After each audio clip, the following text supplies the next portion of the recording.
প্রতিদিনই সাইরেনের শব্দে প্রকম্পিত হয়ে ওঠে ইসরায়েলের আকাশ। ক্ষেপণাস্ত্র আর রকেট ব্যারেজের আঘাতে কেঁপে ওঠে তেল আবিবের মাটি। বিশেষ করে ইসরায়েলের উত্তরাঞ্চলে গোলাবারুদের শব্দ আর ধোঁয়া ছেয়ে থাকে বেশিরভাগ সময়। সবই সম্ভব হচ্ছে লেবাননের সশস্ত্র গোষ্ঠী হিজবুল্লাহর সাহসিকতা ও যুদ্ধকৌশলের কারণে। হিজবুল্লাহর আঘাতে আঘাতে তটস্থ হচ্ছে ইহুদি দেশ ইসরায়েল। প্রায় প্রতিদিনই ইহুদিদের বিরুদ্ধে অভিযানে নামছে হিজবুল্লাহ। নিরপরাধ ফিলিস্তিনি হত্যার উপযুক্ত শাস্তির ব্যবস্থা করছে ইসরায়েলিদের। মঙ্গলবারও ইসরায়েলের উত্তরাঞ্চলে দিনভর তাণ্ডব চালায় লেবাননের ইসলামিক জিহাদি গোষ্ঠী।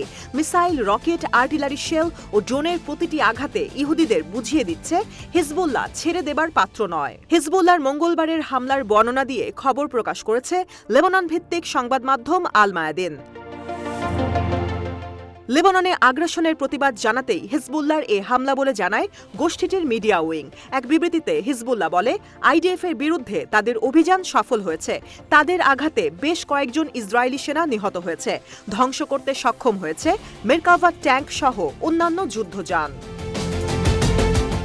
মঙ্গলবার রাত 10টায় ইসরায়েলের পূর্বাঞ্চলের মার্কাভা শহরে দেশটির ইনফ্যান্ট্রি ফোর্সের সেনাদের লক্ষ্য করে অ্যান্টি ট্যাঙ্ক মিসাইল ছোড়ে হিজবুল্লাহ। এতে ঘটনাস্থলেই দাপিয়ে মরে বহু সেনা।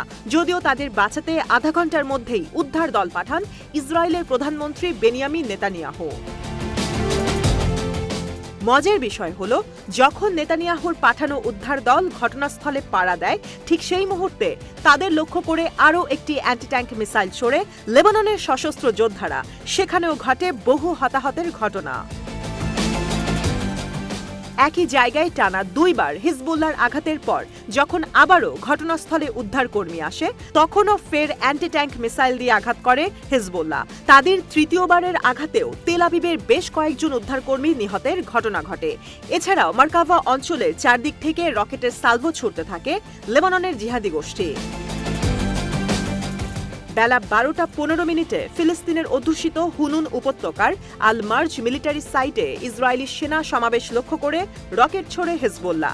একই দিন কিয়াম ও ছামা অঞ্চলেও অভিযান চালায় তারা।